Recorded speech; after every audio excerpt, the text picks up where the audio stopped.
Hello, and welcome to the Strengthening Your Marriage podcast with Jeremy and Hayley. This is part 2 of Connecting Personally, episode 7. We're not going to start with a recap this time, as episode 6 and 7 really belong together as a set. We've just broken them up to make the size more manageable. So we'll just jump straight into it. We're going to start following on from the questions we asked. And we're going to chat for a bit about our own experience in these areas in light of our story, our marriage up to this point. Hayley, you were saying with this topic, you think there has been a shift in us in terms of this sharing our heart. Do you want to say something about that?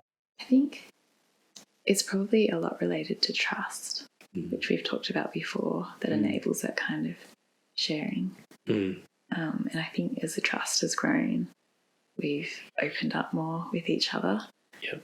Yeah, I guess it's become a really rich part of our relationship at this stage. And I think it's particularly related to the commonality we have in that perspective of wanting to get to know God better and wanting to grow into that flourishing tree that listens to God and changes.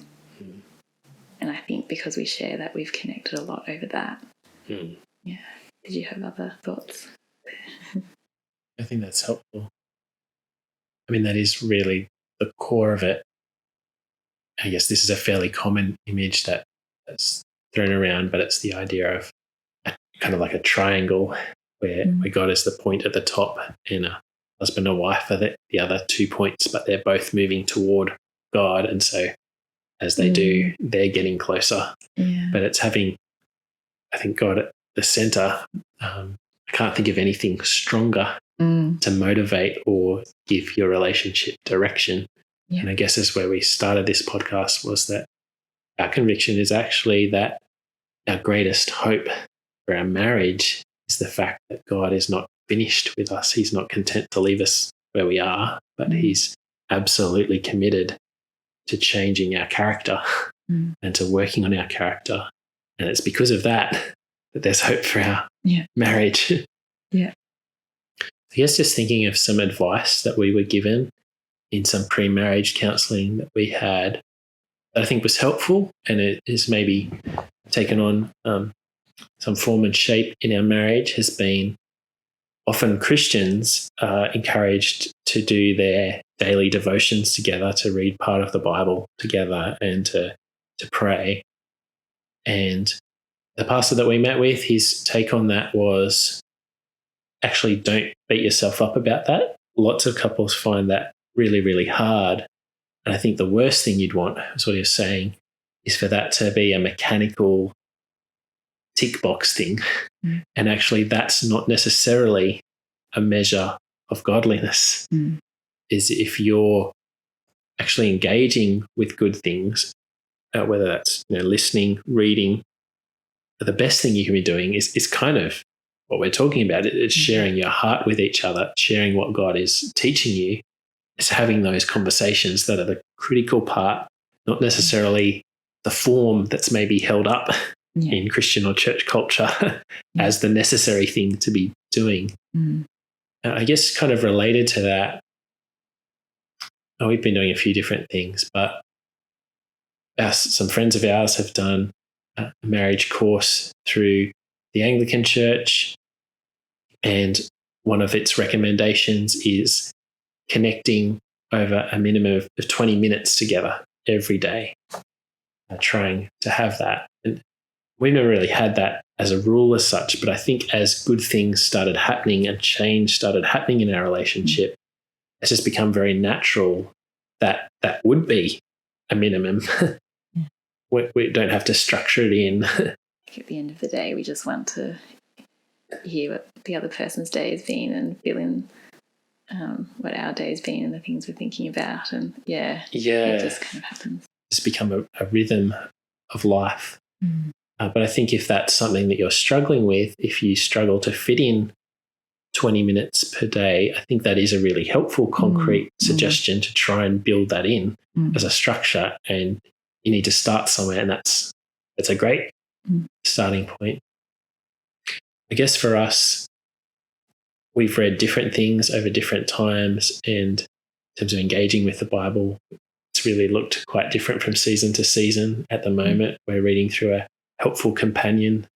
It's a Bible reading with a couple of one Old Testament passage, one New Testament passage, and do that in the evening. And we're doing that together most days. Yeah, we do that Monday to Friday. We often break that rhythm up on the weekend by reading a helpful article from the Journal of Biblical Counselling, or watching some good Christian teaching that touches on something that we're interested or be helpful, like the Paul Tripp marriage seminar or parenting stuff. And that's helpful. But yeah, the thing is that there's time and opportunity to share. And the reality is, because of God's commitment to us, he is doing good things through everything that's happening in life. And one of the most critical things is being able to share that open, vulnerable level. So Hayley, you were saying something, you made a link between sharing and our definition of love. We talked a bit about our definition of love before. Do you want to explain that a bit? Yeah, so I guess part of it, like for example, when I'm thinking about, should I share my mess with you? And I'm thinking, oh, you don't need that right now. Yeah, that would be annoying or difficult or whatever. That's actually showing a definition of love, which is to love someone is to keep them comfortable. Make their life easy. Make their life easy. Things like that, which we tend to naturally think. Yeah. To make them feel happy or emotionally good. But actually, what we've been talking about in terms of the kind of love that God wants us to have for one another is that we actually want the other person to be transformed, and part of that involves helping one another and being willing to step into those messy areas with one another. Would you say there's even a sense in which, by sharing some of what you're facing that you're finding difficult, like by volunteering that to the other in marriage, that's actually moving toward them? It's inviting them in to your space. And then that's how depth of relationship happens when you do that. But by choosing not to invite them in, you're actually shutting them out. You're closing the door. Yeah. So you're also talking a bit about the role of prayer, both in marriage more generally, but particularly in relation to this idea of sharing our hearts. Yeah.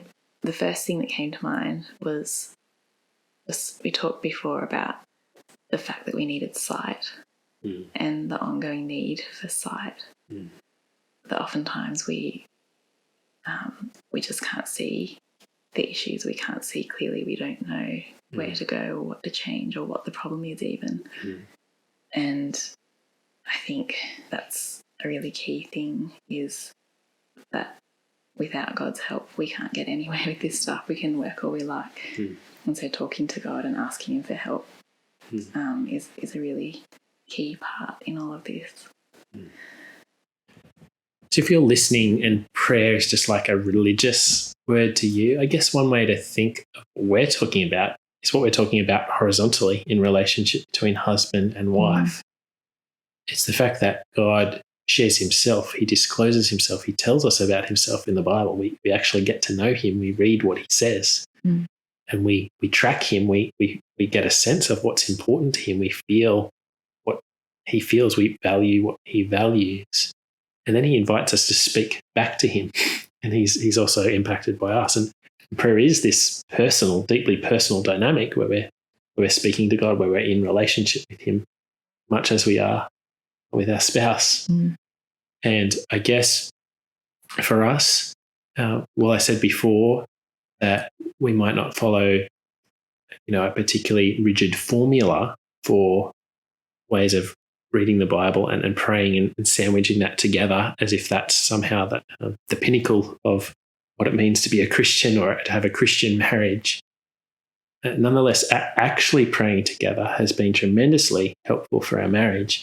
It's just not often looked like that structure. So we might tend to be fairly spontaneous. We've got some time together in the evening, and maybe there's just some weighty things we've talked about, and just speaking to God about that together can just be tremendously helpful, because when we're doing that, we're actually wanting to align our purposes with His. We're recognizing that we can't work this out on our own. We're inviting Him in and saying we need His help. There have been some times, I think, of where we've had some tension in wider family, and it feels like we've reached a stalemate. Often we've been able to work through dilemmas, conflicts fairly well, and there's been a clear answer or a clear resolution has emerged that we've both found compelling and has seemed the obvious call. But there have been a couple of times where there's just been tricky situations with wider family dynamics, and it's felt like a stalemate where we're perhaps butting heads and we don't know what to do. And, we actually have turned that into bringing that situation before God and saying, this is how it feels. Would you give us some light here? Would you shed some light on what to do? And I think as well, with this restorative concern for the other, when we know one of us is really struggling or we're both really struggling with something, it's just such a rich thing to be able to share together, is inviting God into that and to share our hearts with Him on where we're at and what's difficult, and asking Him to do what we can't do. Yeah, and I guess it's helpful for gaining perspective as well, because we can have conversations and lose sight of the big picture and God's words, but then turning back to Him to talk to Him about it kind of brings you back to that kind of perspective. Yeah.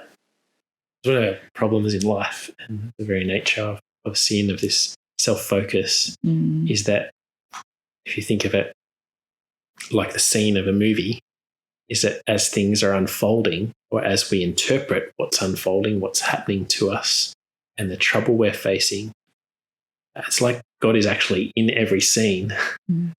But it's almost as if we're just blind to Him being there. We've taken Him out of the frame and we're retelling ourselves what has just happened as if He was not there.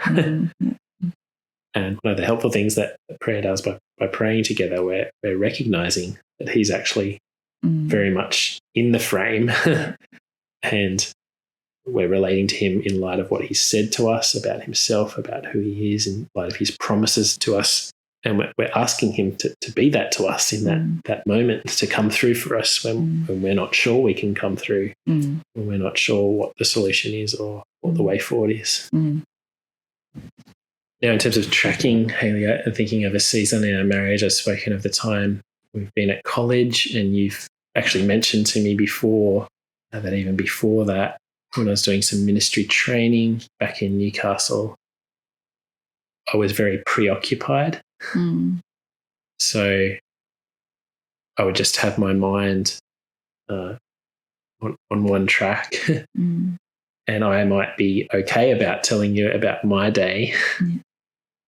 But as soon as you wanted to speak about your day, my mind was elsewhere, just wasn't there, present and engaged. So that's been a bit of a pattern, at least for seasons in our marriage. And I think that's probably been a result of my own heart issues, of my own focus being elsewhere and not on our marriage, and not realizing how critical that is. How would you speak about tracking? Yeah, typically the way we relate a lot tends to be that someone shares something with us and it triggers a thought that is related to us and our experience. And then we start talking about ourselves, and that triggers a thought for them, and back and forwards it goes. And it's kind of we are getting to know each other and we are sharing and listening. But it's another thing again to actually want to get to the bottom of something and to hear someone share something and to think about what might be behind that or else might be going with that, asking more questions, listening for both the emotion and the word, like the content and the emotion. And I think emotion's particularly important for tracking because that's one of the major flags for what's important to someone. Just to unpack that a little bit, one way of understanding anxiety is it's a reflection of what we love, or what we love is under threat. Yeah. So when we're feeling anxious, we might have someone close to us who's quite unwell, and it's a very natural response to feel weight of anxiety or concern for their well-being because we love them. Yeah. But the same thing could be said about money, if that's what we love and treasure, and if that comes under threat, whatever it is. Yeah. So our emotions are an indicator of what we value, of what's important to us. Yeah. I guess I've grown a bit in the skill of tracking, so I'm reflecting on that earlier experience. I mean, I think I'm still aware of times where I might have had a difficult day or things were quite unresolved from my day. Maybe it's an overhanging deadline and I don't quite know how that's going to be resolved. And I don't like the fact that it is unfinished. I struggle to live with that.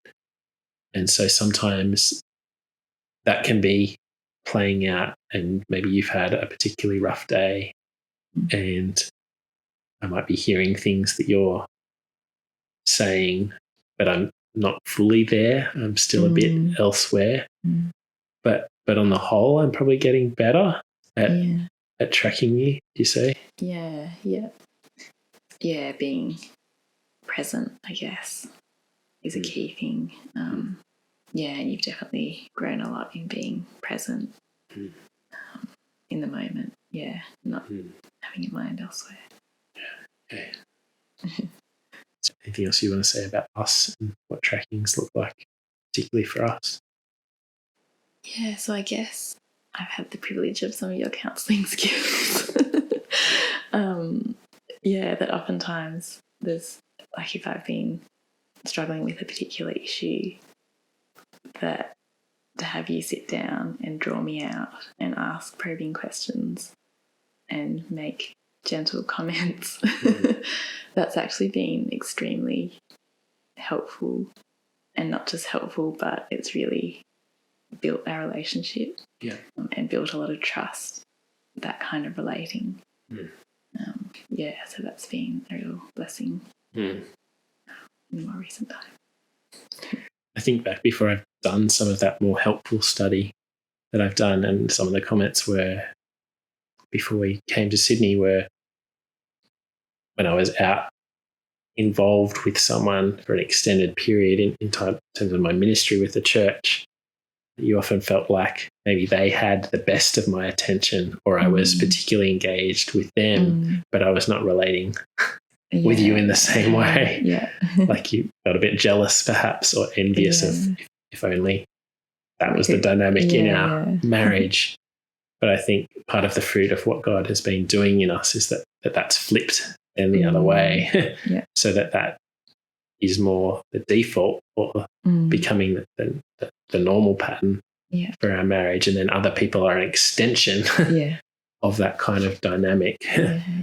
But this is our core foundational relationship, foundational for all of life that is most critical, and so it gets first priority. I think for a season there it was actually the wrong way around, that I was pursuing my own glory, my own reputation, my own importance through ministry. And while some of this stuff has come intuitively to me, perhaps a skill at understanding others and following them and listening. And I guess I'm a listener before I'm a talker. If you get to know us, we don't tend to talk for an extended time about ourselves. And we're quite happy to sit in silences, or we wait for silences before we'll volunteer something. So we don't tend to talk a lot, but even though we're talking a lot now. Sorry about that. Yeah, so I think for a season there, just my priorities were quite skewed.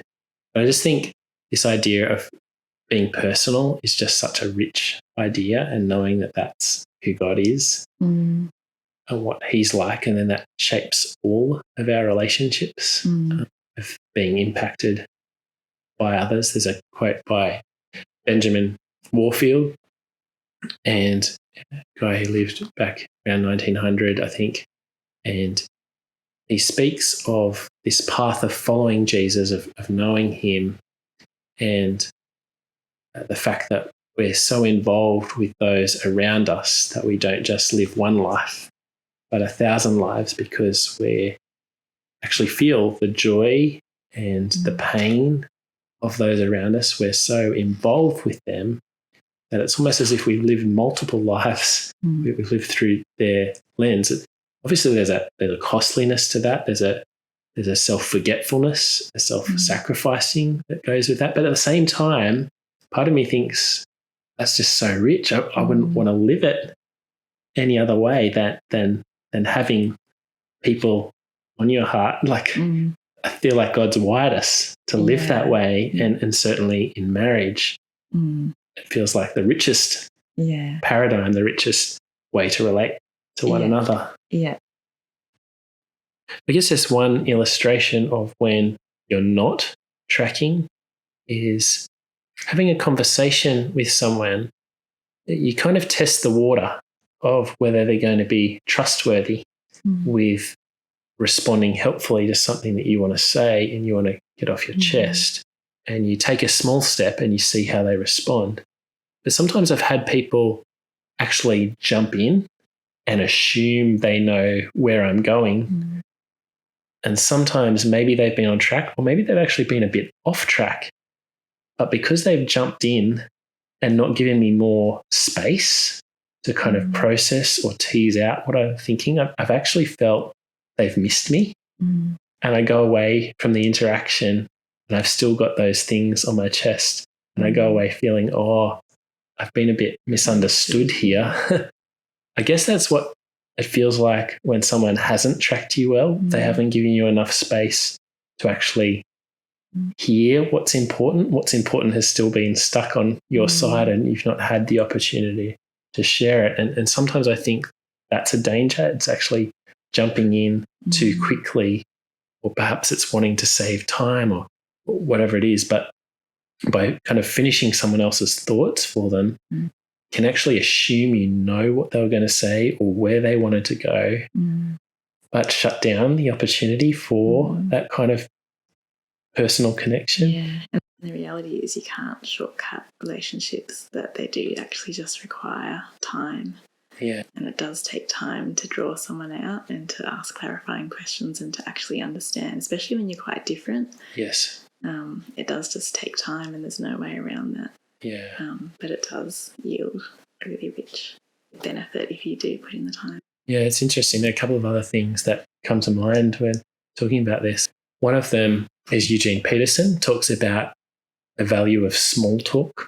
And in a culture where we're always rushing, he actually wants us to slow down and appreciate what he calls the texture of someone else's life. And I think that's really helpful. So, Hayley, you and I both tend to want to go deep with people. And so that's where we naturally tend to go, want to go. And sometimes it can be frustrating if a conversation that feels shallow, or a relationship where conversation only happens at that level, we can feel a bit restless. But there's this sense in which a lot of our lives is lived in very ordinary moments, and being able to appreciate the ordinary in this kind of small talk is actually a really important step to building real relationship. Yeah, and there's a real richness actually if we learn to take an interest in the differences and the things that other people are interested in that we're not naturally interested in. It can really broaden your horizons and widen your world. And there's actually, it's not necessarily a natural thing to do, but like, for example, your interest in metal music is not something that I share, but I've taken an interest and I've learned a lot about that culture. Or the world of fonts and typography. Yeah, that's right. But there is a joy in expanding your horizons and taking an interest in something that's interesting to someone else. I think the other thing I want to say is your parents, Hayley, have talked about the difference between quality time and quantity time. And I think the reality is that we're coming to the conclusion that both are important. But we live in this culture where everything has a time value put on it. And so I think too easily we settle for what we would regard as a quality interaction with someone, and then we'll move on to the next. But we pack our lives and our schedules full. But actually the kind of relating sometimes that God actually desires for us and calls for us is not just quality time, but it's built on quantity. And so having lots of time together with people, especially with our spouse, but with people more broadly as well, is actually really necessary. All of that stuff is built up gradually over time. And I think the reality is that we try and manufacture quality time, but it's not quality unless we have the quantity. So my parents have said, do the quantity time and the quality will be in there. The quality times will be in there. But if you don't do the quantity time, you don't get the quality time either. And I think there's a truth to that. Like, just thinking back to early in our marriage where we tried to have quality time and things are just stilted and weren't flowing. It's not something that you can necessarily manufacture, and it comes out of long amounts of time spent together. I guess the flip side of that, though, is that you can also spend a lot of time together and not get to the kind of relating we're talking about. That's true too. So there is that side of it as well. If you're not sharing your heart, if one of you is hiding what's really important, or if the other is not following, then you can have all the quantity time in the world, but you still won't be connecting personally.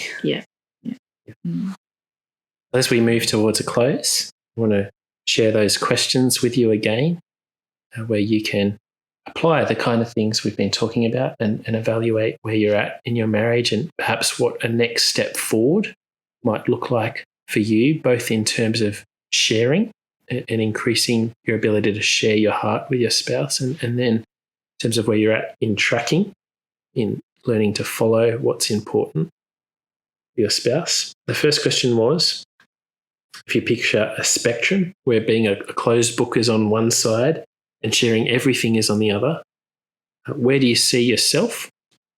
And the second question was, how well do you listen to your spouse and follow what's important to them? And then I asked you to actually invite your spouse to answer that for you, to chip in with what they think, both about the level of which you share your heart with them, and also how well they feel you listen to them and follow what's important to them. So this brings us to the end of episode 6. Just one final thing to leave with you is, if you've got any particular questions for us that you would like us to answer in a couple of episodes' time, I'd love for you to write in and communicate those to us. You could email them to me directly, jeremy@thejoshuatree.com.au. That's jeremy@thejoshuatree.com.au. Or alternatively, you can go to the page where this podcast lives on our church website. I've actually created a short link for that, so it's easier to remember and for you to look up. It's bit.ly, so bit.ly/marriage-podcast. So bit.ly, bit.ly/marriage-podcast. marriage-podcast. You'll find the home where all these podcast episodes live, and also a form where you can complete that online to submit questions, thoughts that you have that you'd love for us to interact with. Look, we'd really love to hear your thoughts, and we'd like to have some time, I guess, too, to process things that are real questions for you, to do some thinking about them, and hopefully address them in a helpful way in a couple of weeks' time. Thanks again for listening.